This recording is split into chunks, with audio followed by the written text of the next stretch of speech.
River Road, you got me running way back home. River Road, you got me running all night long. You got me singing some canal boat song. River Road, you got me running all night long.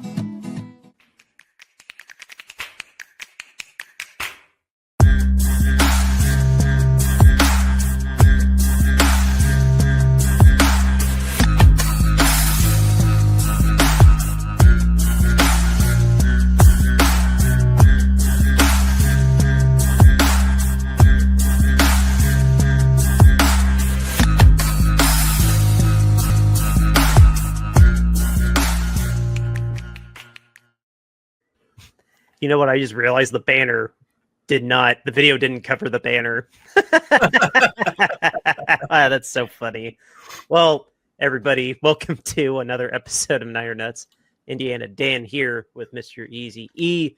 No James again today, feeling a little under the weather. Fingers crossed he'll be back for our Tuesday recap. But in the meantime, we still have a parlay as we do every single Friday. It's kind of our half parlay, half week preview. We do this every single week.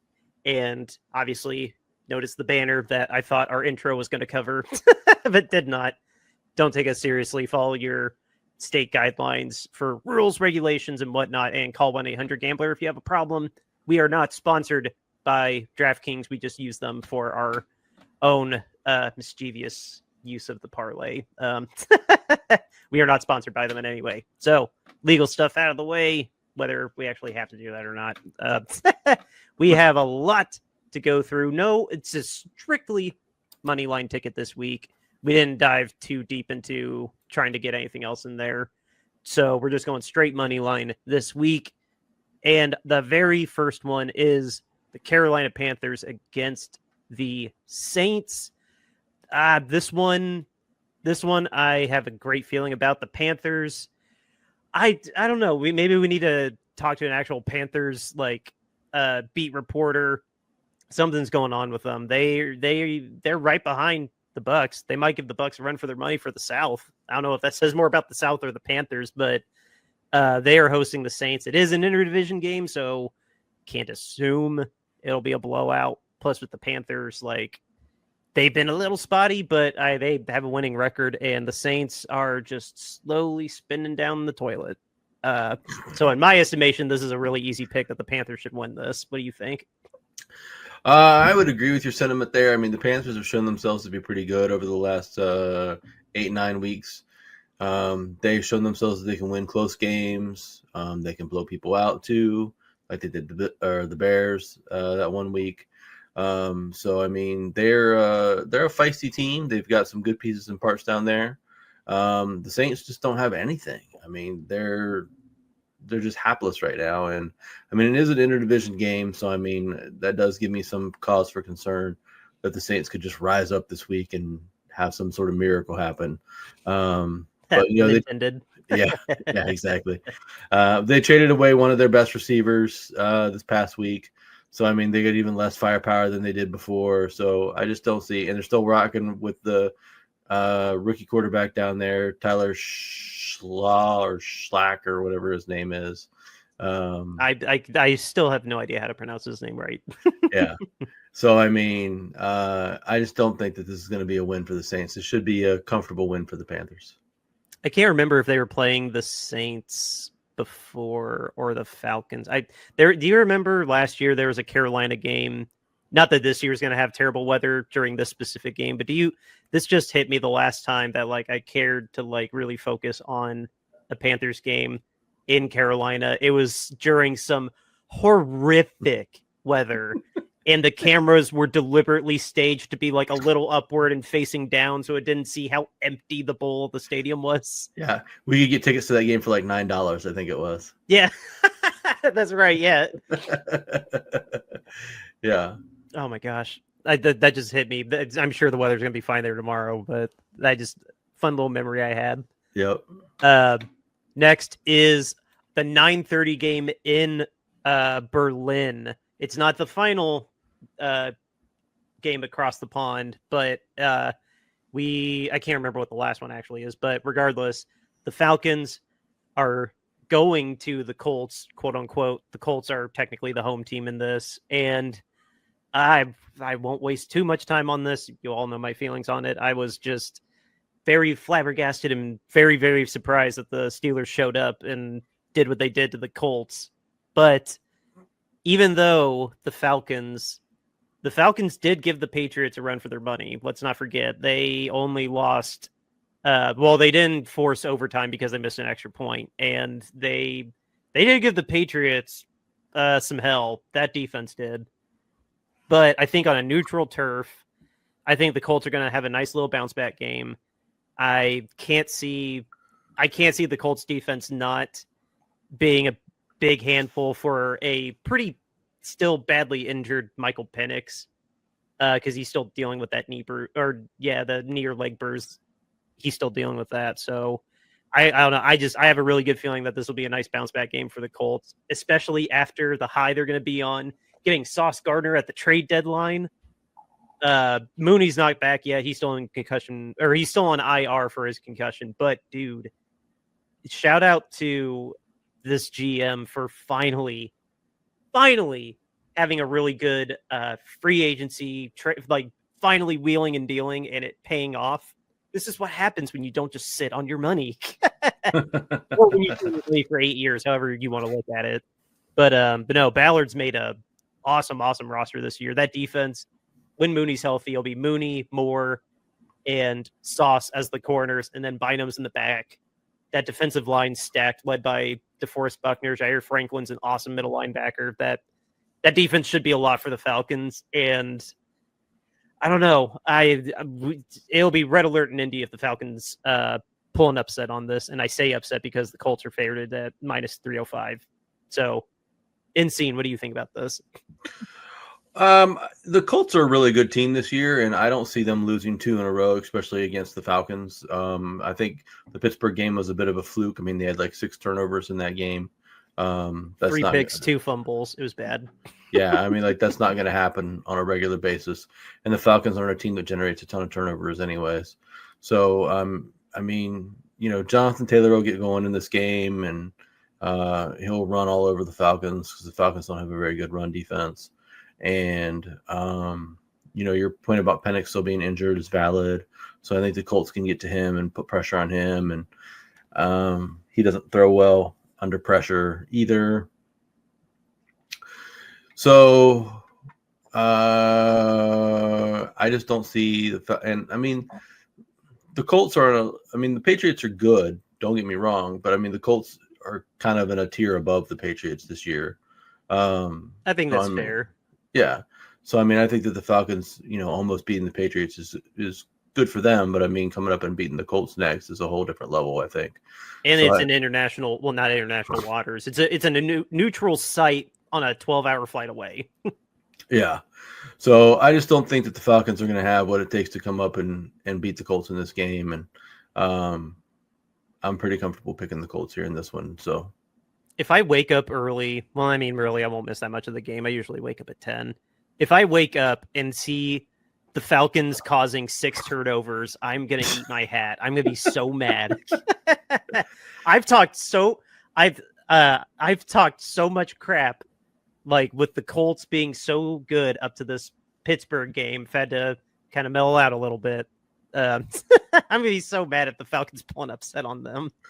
Yeah, I don't think that the Falcons will. Now, history would say, though, the second that I bet against the Falcons come out and put up 45 points on somebody.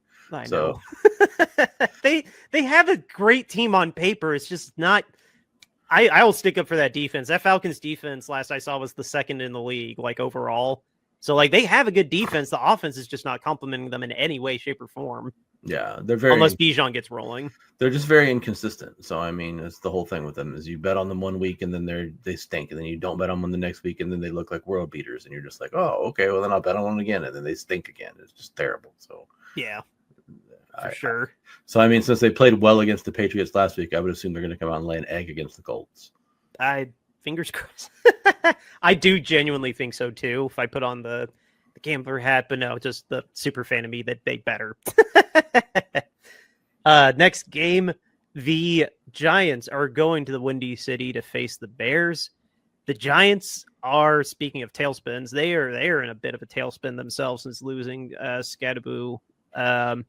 They're just, I feel very bad for Giants fans. Like I have more, I don't know, I have more genuine heartbreak for the Giants because like when you compare them to like the Jets, like the Jets are just like laughably bad now. They just traded, they tried to trade their whole roster and they only traded about half of it, but the Giants they just keep getting tripped and kicked and like the worst luck imaginable. So I feel genuinely bad for them because that roster at the start of the year looked pretty damn good.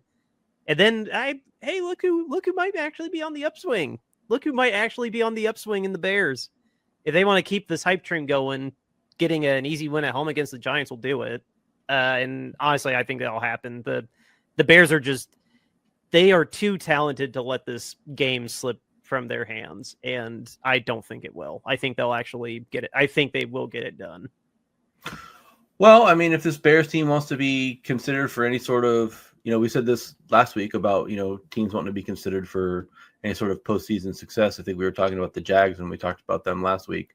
If this Bears team wants to be considered for any sort of postseason success, this is a game that they have to win. They have to beat the Giants. They can't lose to the Giants and be considered, any sort of a playoff team and, be taken seriously in that regard. So you're at home. You're at home. Yeah, they have to win. They have to beat the Giants. Now, I mean, the Giants are not great by any stretch of the imagination, but I mean, the Giants defense is still pretty decent. Up front anyways. And, I could see that could possibly give the Bears problems. And sometimes the Bears just don't. Sometimes the Bears play to the standards of the team that they're playing, it seems like to me. And the Mike Tomlin effect. Yeah. Yeah, and that could be a real problem for them in this game, because if you let the Giants hang around, the Giants can beat you. Because Dart is capable of making some magic happen. So watch that Broncos tape very, very carefully. Yeah. So this was one of the games that gave me a little bit of concern on the ticket, actually. But I think that the Bears will pull this out. But I'll be watching the score pretty closely. I think this one, I understand where you're coming from. I have that sentiment about our next game, honestly. But yes. Yeah, the Texans and the Jags at the Texans. The Texans, Jesus, is this the third home game in a row for Houston? Because us, Broncos, and then Jacksonville. Yeah. So they're at home, and it's an interdivision game. I can't gauge what the Jaguars are going to be, because they laid an egg against the Rams, and they damn near blew it against the Raiders.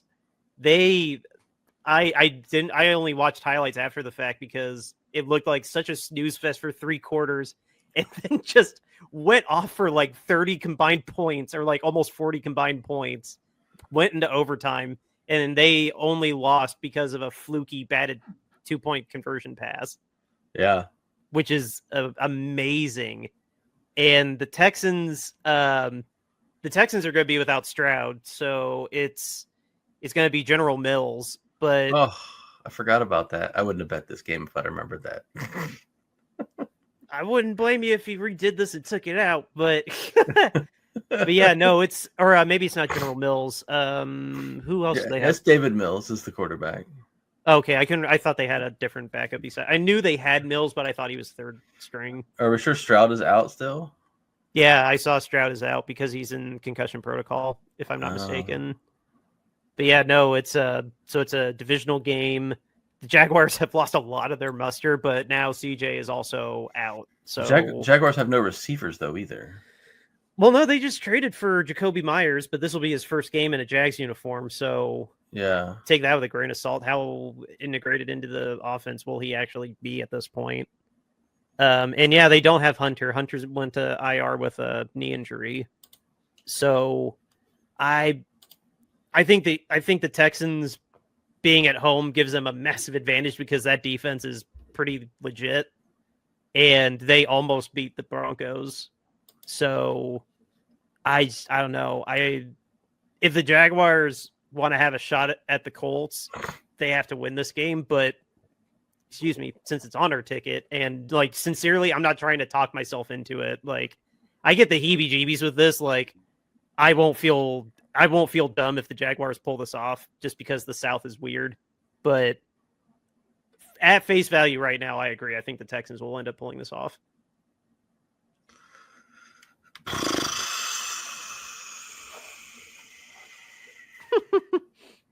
You're not convinced?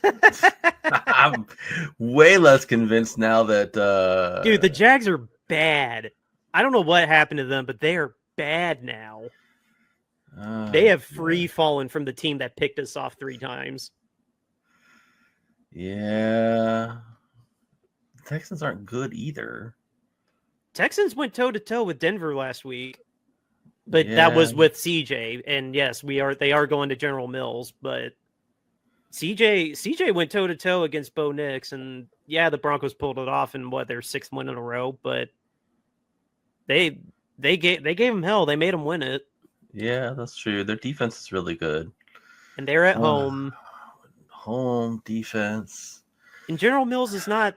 I don't think General Mills is that far a drop. It's a drop-off, but I don't think his floor is that bad. No, probably not. You're really trying to convince me on this game. Well, I'm not trying to because it's on the ticket. I didn't sincerely I think on paper with just how bad the Jaguars have played the last 2 weeks, and they're on the road. Yes, it's against a division opponent, but they're in Houston. If the Jags show up as bad as they looked against the Raiders, and definitely as bad as they did against the Rams, then no, Houston shouldn't have a problem with this. That defense ought to keep Trevor off the field, and then they'll win just by being on the field more on offense. Yeah. Why are you looking at Mr. Statistician? I was trying to see when the Jags last won in Houston.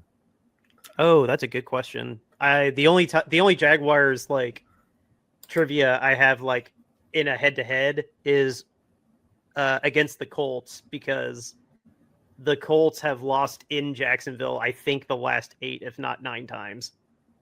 The Colts just don't win in Florida for some reason. Yeah, there is something weird like that. The Jags last won in Houston in 2023. Okay, so just 2 years ago. Yeah. But overall, Houston leads the series 31-16. Oh, jeez. Houston has it figured out against them, apparently. All right, fine. There is a little, I understand a little heebie-jeebie with this one, though. There's a lot of heebie-jeebie with this one. I'm dumb. It's been right in front of me the whole time. Jacksonville is actually a favorite. Yeah. Which is weird. Houston was favored against Denver and San Francisco. Yeah. How?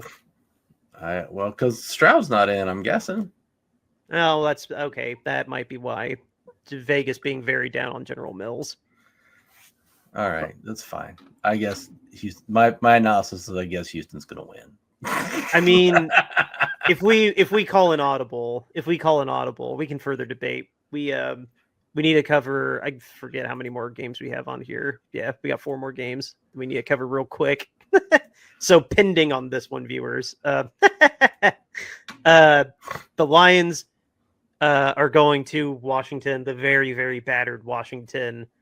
Oh my God. I don't know there's nothing really to say about this game. The last time the Commanders played, they lost Jaden Daniels and Lattimore, who honestly wasn't that good to begin with. He's definitely kind of washed now. And then it's 50-50 with Terry, if Scary Terry's going to play, because his injury won't go away. He's not playing.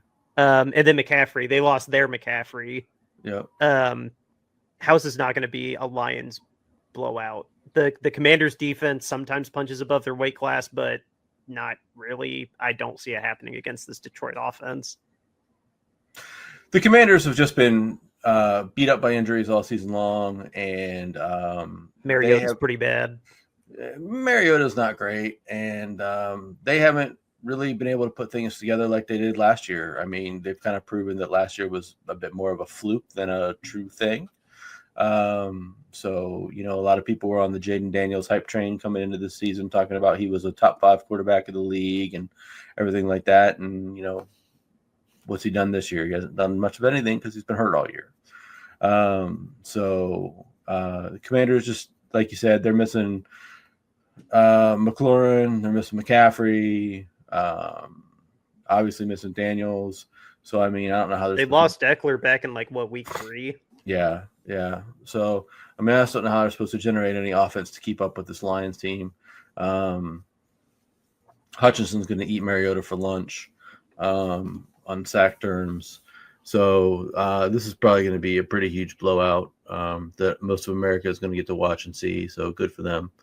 It's America's game of the week on Fox. Yay.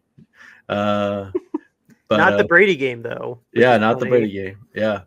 So, this is a pretty easy win for the Lions here. I can't see a world where the Lions give up this game. I mean, that would be a really big upset if that happened. Oh, for sure. A minus 470 upset. No, it's funny. The map, basically the East Coast and the Midwest get this game, and then everybody else gets the Niners and the Rams, which is the Tom Brady game, which is kind of funny. Yeah. Well, let's go ahead and move on. 3 more games to cover. Buffalo at Miami. Miami held up pretty good against Buffalo last time, but after the trade deadline and Buffalo getting to rebound a little bit, I don't see that happening this time around. And neither does Vegas, clearly. The Dolphins just are kind of playing for pride right now, and this game won't be as generous to the Dolphins as it was last time. I think Buffalo's just going to steamroll them. Yeah, I mean, this Dolphins team has just lost all the heart that they had since. I mean, that was like week 3 that they played the Bills, and they still had a little bit of fight in them, a little bit of heart to them back then, where they thought they were going to be able to be scrappy and keep up with things. I think they still had Tyreek at that point in time too. So I mean, they were able to do some things that they can't just do now.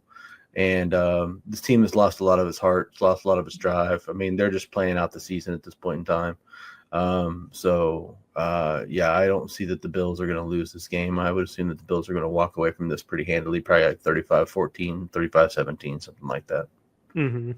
It'll be a Bills Mafia massacre in Miami. I would say so. Lots of broken tables in Miami. Yes. All right. The next game breaks my heart a little bit.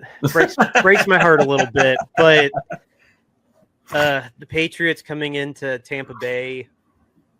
I mean, I love me some Baker, but the Patriots, I would not be surprised either. I would not be surprised if these are 2 MVP candidates going against each other, and Drake May having getting a real statement win out of this. I don't know. This might be the time when the Bucks this is the time for the Bucks for the rubber to meet the road and see if they can really keep up with having as terrible an injury luck as we have. I hate saying it because I love Baker, but yeah, I think the Patriots are going to be able to stay ahead of the Bucks this time. As much as it pains me to say that, the Bucks might not be able to keep up with them. Yeah, the Bucks are just too hurt right now. I mean, they're just missing too many people. They're down their 2 top receivers. I don't think Godwin's playing this week. No. So I mean, they're missing that, and then obviously Evans is out for whoever knows how long, and then that just leaves Mbuka as the top threat, which is not a bad thing by any stretch of the imagination, but it limits what you can do offensively a little bit. And like you mentioned earlier, it's a game of 2 MVP level candidate quarterbacks right now. It's going to be a big battle to see who's going to come out on top. I think Baker's been rolling all season long. He has the benefit of coming out off the bye week, which is good for him. But Vrabel has got those Patriots coached up and playing well and playing hot and playing hard. And I just think that they're going to come in to Tampa and they're going to steal one. I think they're going to come in and be able to beat Buccaneers on both sides of the ball. And it's going to be a close game. But I think that Drake May has more of his weapons. And I think they're just going to come out. I think they're just going to find a way to win and just battle a little bit harder than the Buccaneers are capable of with their injury situation right now. Yeah. No, the Bucs are just not in. They're just not in a good spot, and it sucks. Like I agree. Baker will keep it close. Baker has not been blown out yet, but yeah, it just kills me to say that. Just let me shed a little tear. Well, and on the sneak side, I think that I think that the good AFC teams are better than the good NFC teams right now. I'm just sitting and digesting that. I would agree with that. So I think so. The AFC definitely looks a little better. I'll agree. Let's move on to our last game, the Eagles at the Packers. This one, James, no duh. James really pushed this one. I had to sit and think about this one when I was looking at all the games earlier. Like, I won't lie. Like, I kind of wanted to avoid this game, but I mean, the Eagles are that team that should be putting up better numbers than they are. And they're getting better. Like, they definitely are getting better. And this is definitely a time to make a statement. And I think they can. I think they can with this team. I could see the Packers letting this one slip away from them going against the reigning champs. But I just, for full disclosure, I am a little scared of this game. I have a little bit of heebie-jeebies in this game, but I could be and clearly was talked into the Eagles pulling this one out, even though it's at Green Bay. What do you think about this one? You know what? I actually feel pretty good about this game. I think the Eagles are a really good team. I'm not convinced that the Packers are. They've got some weird losses, and they got a loss to the Browns. They got a loss to the Panthers. They've got that weird tie to the Cowboys. Their wins against some people haven't been as convincing as I would think they would be. Like, they beat the Commanders 27-18. They beat the Bengals 27-18. They beat the Cardinals 27-23. They threw a beat down on the Steelers. They did, but I mean, there was a lot of intangible emotion to that game, though. Yeah, and I'm not really 100% convinced that the Steelers are any good either. Fair. So I'm just not sure that the Packers are really any good. They're very inconsistent from week to week. They seem to be playing to the level of their competition. Now, in this game, that would make for a good game because they're going to play up to the level of the Eagles. But I think if you're going to play up to the level of the Eagles competition, I don't know that they have the horses to do that. I think that the Eagles have a much better roster all around. And I think that they can hang with just about anybody in the NFL. So, I mean, I would take the Eagles in that scenario, and that's why we're taking the Eagles in this scenario. So, I think the Eagles can win this game. I think the Eagles will win this game. And if James were here, I'm sure he would give a lot more in-depth analysis as to why the Eagles would beat the Packers. But I just think that the Eagles have the roster and the studs to come out and beat them. They're coming off of a bye week as well. So that's I didn't even think about that. That's right. So that's always going to be a benefit in their favor. They've got the long bye week because they had bye week plus the Monday night game. So I think all the things are kind of stacked up in their favor. They made a little move at the deadline to get the guy from Miami to add to their defensive line. And so, where the hell did that come from? Right. So I just think that, great pickup. Yeah, I just think that the Eagles are really set and clicking. And I mean, if I look back on them,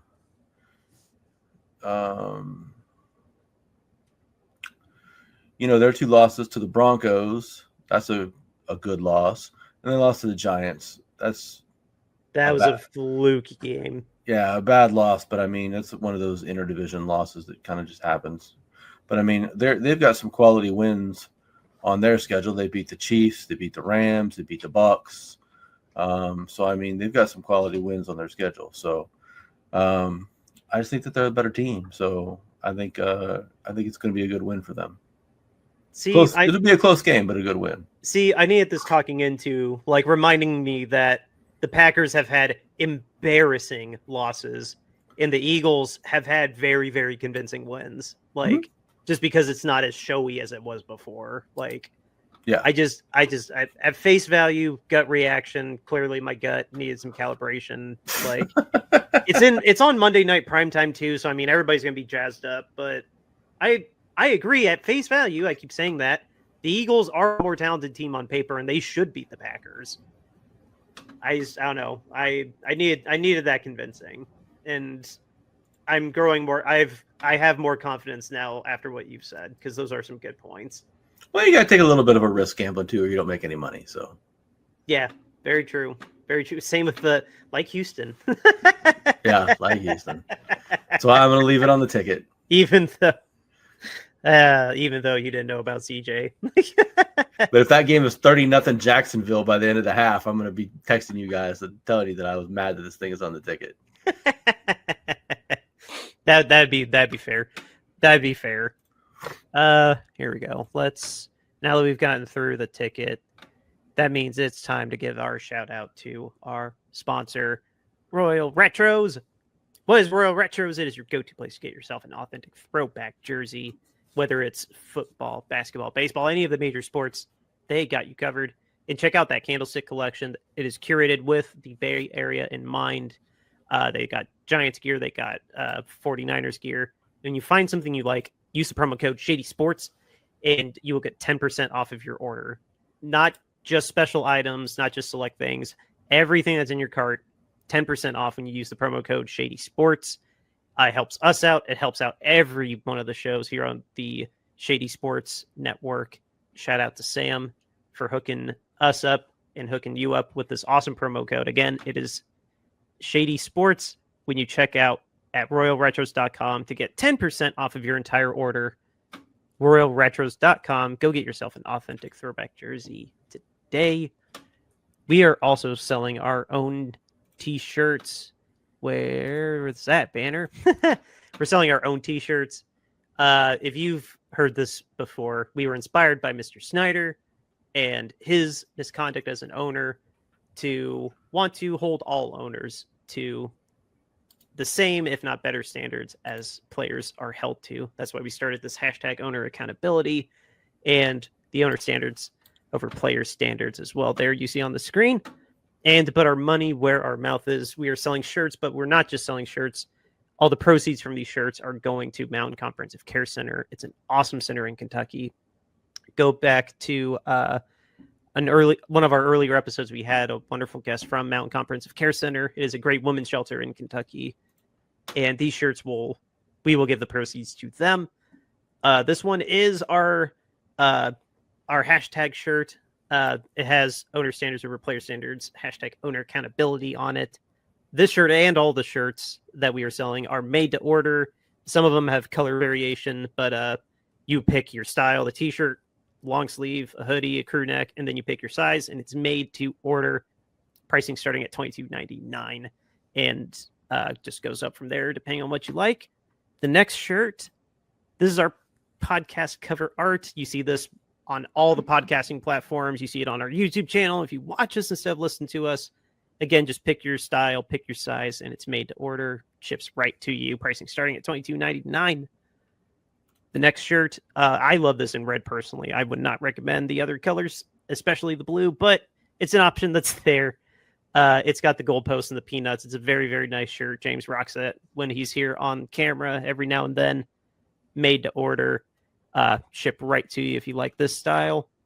And then our last shirt is our alternate identity, to borrow from the from minor league baseball. It's our peanut eating a bowl of peanuts with his Niners hat on and patiently waiting for our next game, which is going to be at 4:30 on Fox. But again, all of these shirts, all the proceeds from these shirts will be going to Mountain Comprehensive Care Center, the women's shelter in Kentucky. The link to the Bonfire store and for more information on Mountain Comprehensive Care Center themselves are in the show notes below.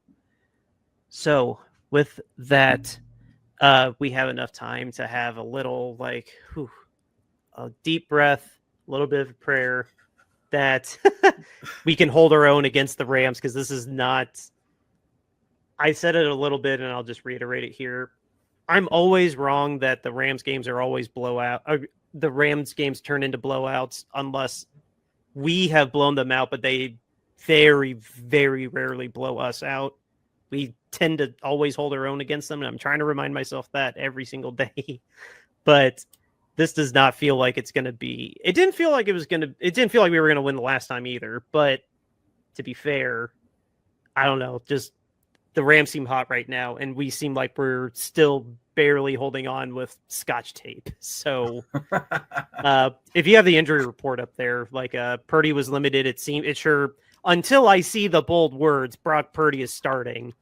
I'm just assuming Mac is starting more or less the rest of the year at this rate. Let's see. Ricky's not going to play today. Again.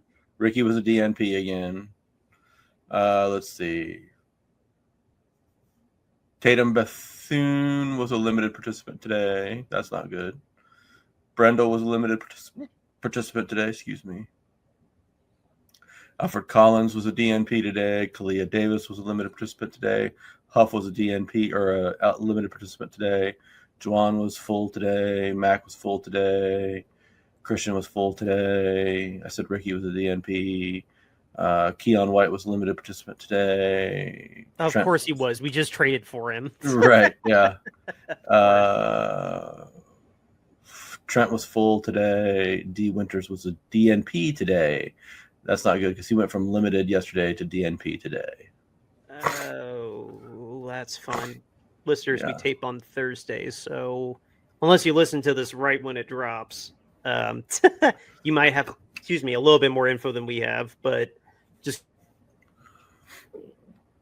going off of what we're seeing right now, that's not good. I mean, a limited participant doesn't mean that they're not going to play, especially with how thin we are, but the DNPs obviously are a massive, crap. That's not good. Yep. So D getting that is not good. Yeah. Okay, that's fun. Do you have thoughts on what are you expecting with the Rams game? I'm expecting it'll probably go. I'm expecting it to go fairly similar to how last game went, except for the Niners aren't going to jump out to that hot start. If you remember the last time they jumped out to a 14-0 hot start, and that really benefited them and kind of gave them that sort of a kickstart to get things going and be able to ride out the Rams rally there towards the end. I just don't think that's going to happen this time. I think it's going to just be more of a back and forth kind of a grudge match kind of thing, and more of a battle. And I think the Rams are going to come out on the better half of that battle more often this time, unfortunately. Because I just don't think we can come up to that same hot start. I just don't think that's going to be. I just don't think it's going to be possible. I think the Rams are going to be more ready for that. I think the Rams are going to be more prepared. I don't think Kyle's going to be able to push the same buttons that he pushed last time to make that happen. So I don't think we're going to be able to spot ourselves at 14-point lead like we did last time and kind of ride that through. So I think the game will flow very similarly to last time, where the Rams just kind of marched up and down the field and kind of did what they want with the ball, and we sort of held them to a field goal or gave up a touchdown or, whatever. But, and we kind of marched the ball down on them at times too, and then kicked field goals. But without having that 14-point cushion, I don't think it's going to be as good of an outcome this time. So I think it's probably going to be something like Rams 27. I'll go Niners 17, right? Put us on that stupid 17 number that we always get stuck on, right?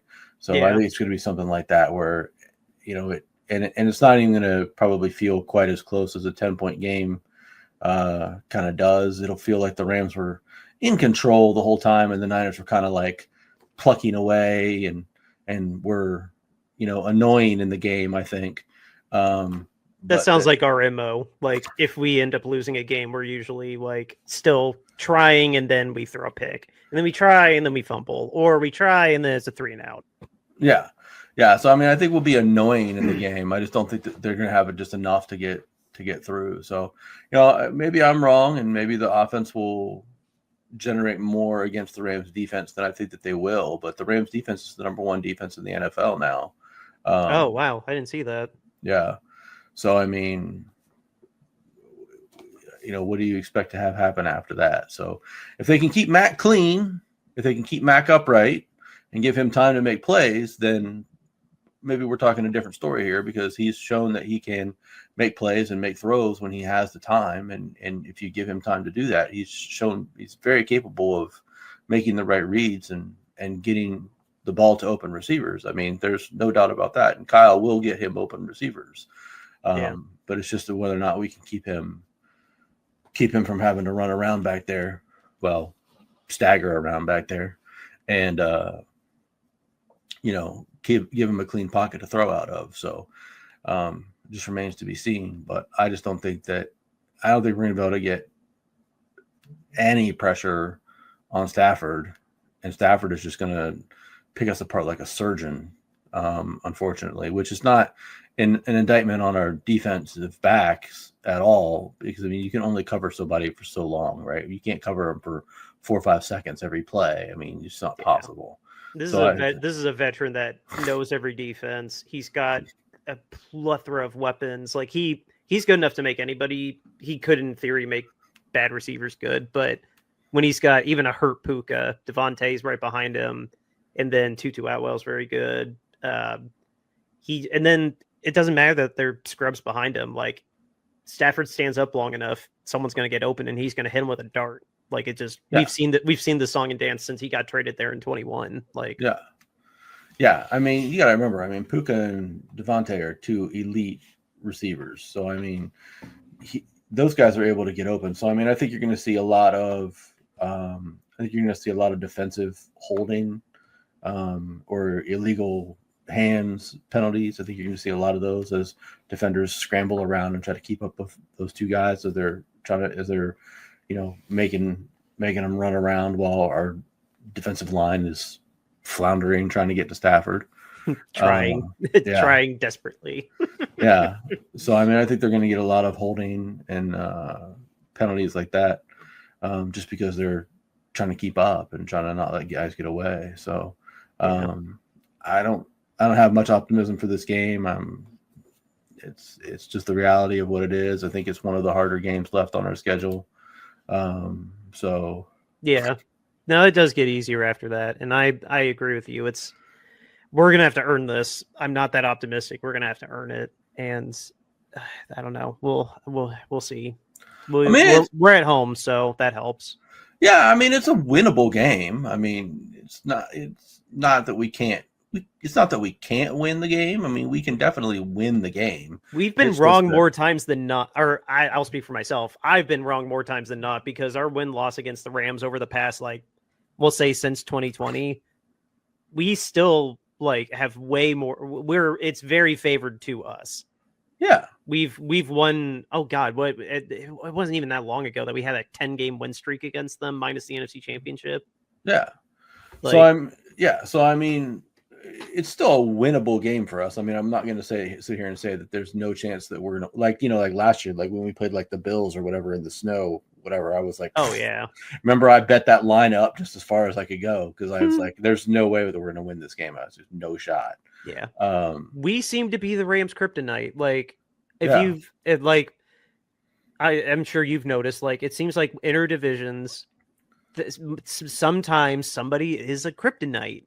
Some Colts going to Jacksonville, like I mentioned earlier. The Colts can't beat the damn Jags in Jacksonville. I don't know why. They just can't. Yeah. And there's just some teams that are kryptonites. And more times than not, we've been the Rams kryptonite for some reason. I'm very happy. I can't explain it, though. No, I can't either. We struggle to beat the Cardinals. I mean...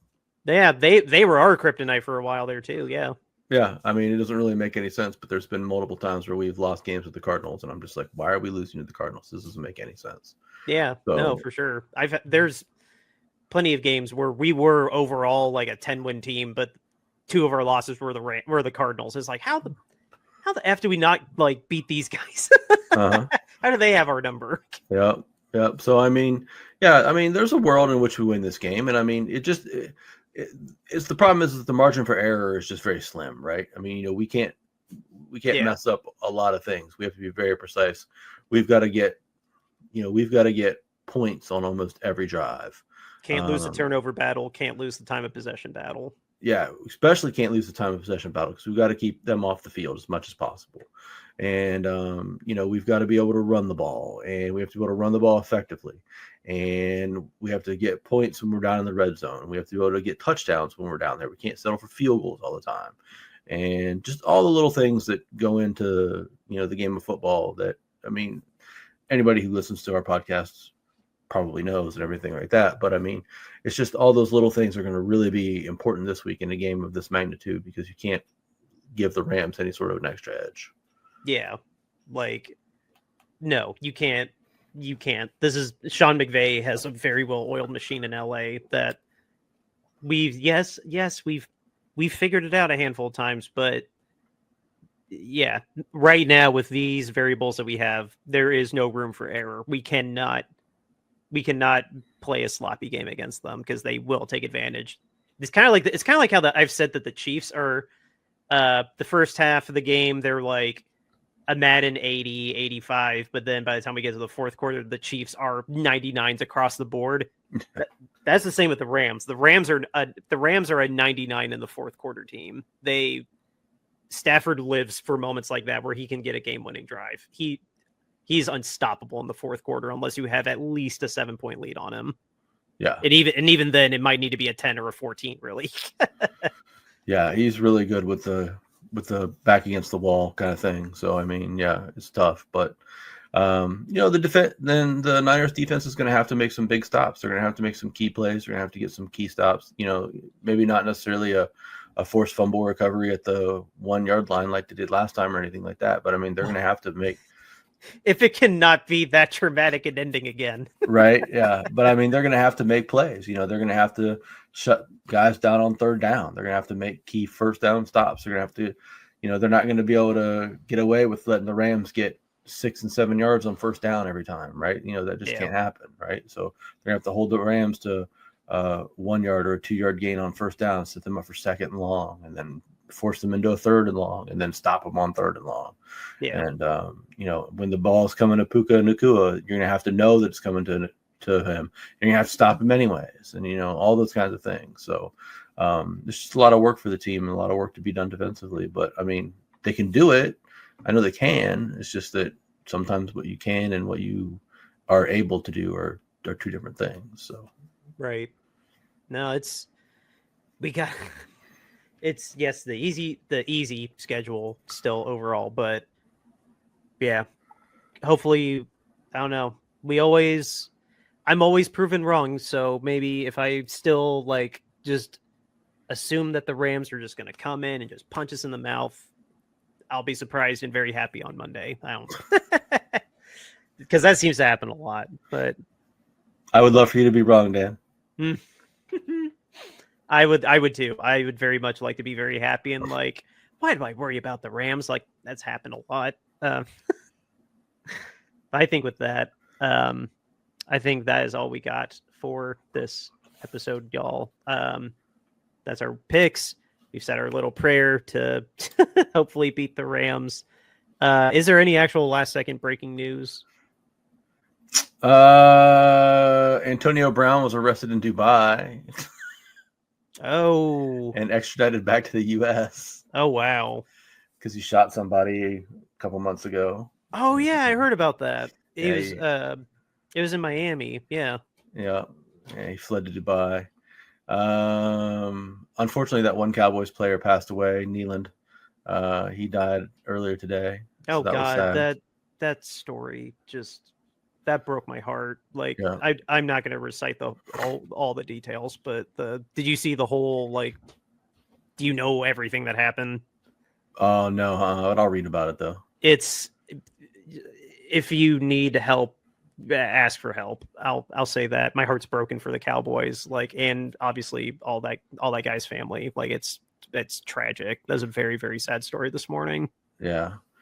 That's really it. So it's 0-0 currently between the Broncos and the Raiders. Nice. Very nice. Yeah. Before we go, wonder why we didn't have anything to talk about at the trade deadline. So we didn't do anything. There's nothing. I'm not going to hold it against John, though. No. If he didn't see a deal, I trust that he knows. Like, he's been our G. We've seen some wild stuff that he's done, and if there wasn't something worth it to him, then I trust him personally. Like, but there wasn't any point in overpaying for somebody that was out there, right? So I mean, like, from what I heard is that all the offers that they kind of put out there, everybody wanted a king's ransom for everyone that was offered, and they weren't willing to put up those kind of picks and that kind of capital to get something back. So they just let them walk away. And we are the ones that say Jimmy Garoppolo is worth a first-round pick. You don't tell us that that Chubb is worth a second-round pick, or Johnson, whichever. So we're the ones strong holding the trades, not you. That's right. So, but no, I mean, I would have liked to have seen something be done just because the defense needs help. But at the same time, I don't want to mortgage the entire future just for that, because unless you were going to get somebody who was absolutely, I'll say transcendent, but that's not really like the right word that I'm looking for. But like, unless you were going to get like a Trey Hendrickson or somebody who was like an absolute superstar at that level, this team's probably not winning the Super Bowl anyways. Yeah. So why mortgage some draft picks and capital from the future when you look to have a really good core and a really good foundation that you're building on right now? I mean, talk about all the injuries that we have and everything that's gone bad this season. But what's been good is that's shown up is that the rookies and everybody in the second year players that they've asked to play in these spots have all played and have, generally speaking, played very well. Yeah, Bernardo Green is awesome. Winters has been great.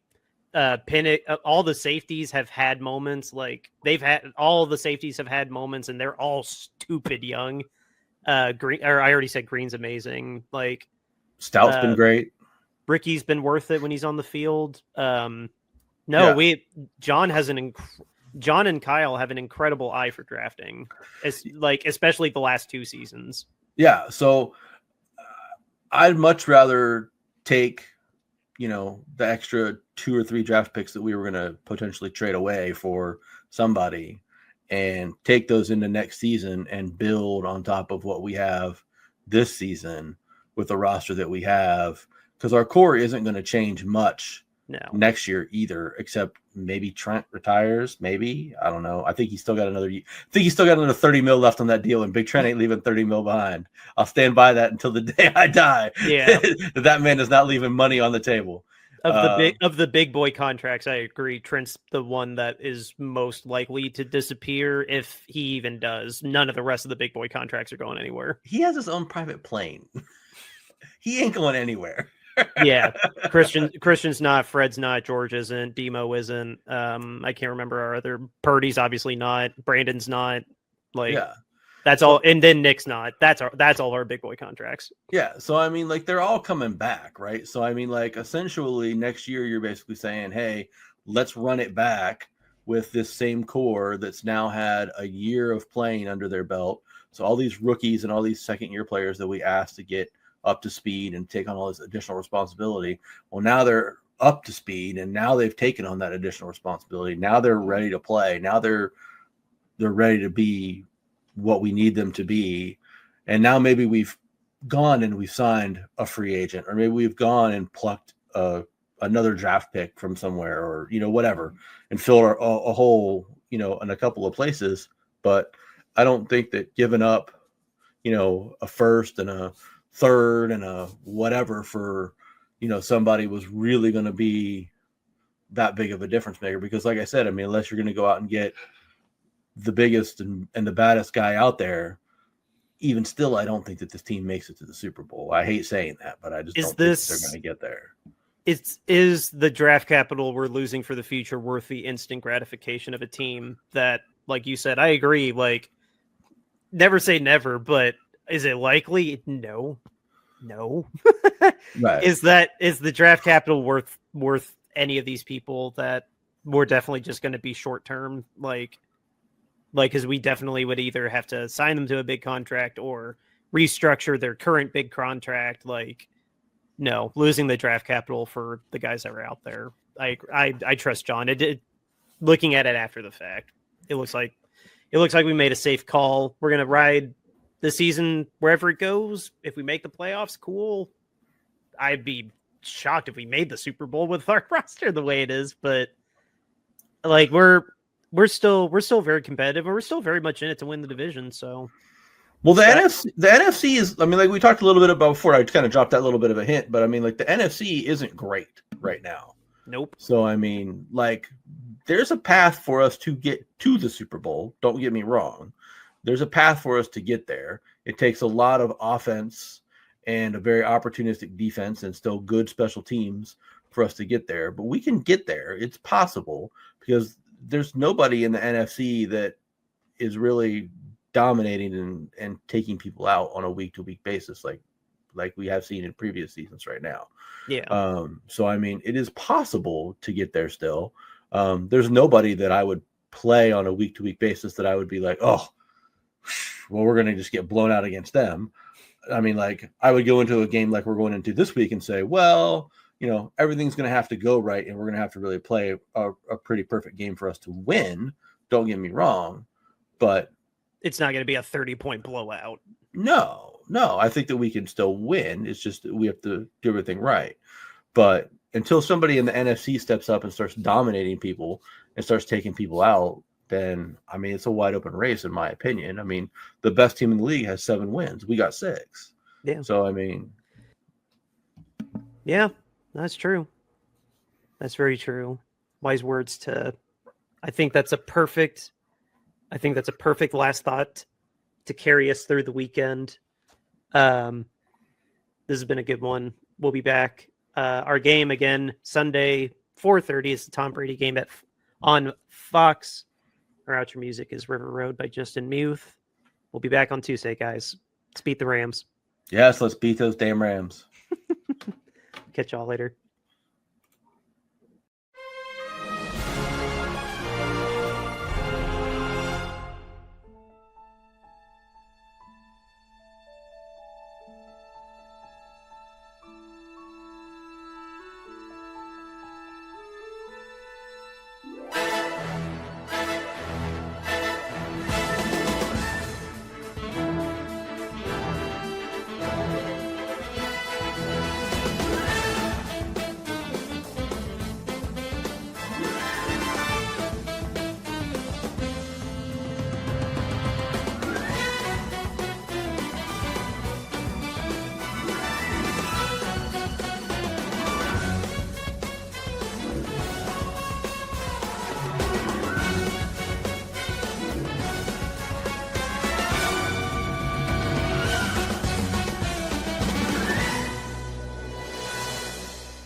River Road, you got me running way back home. River Road, you got me running all night long.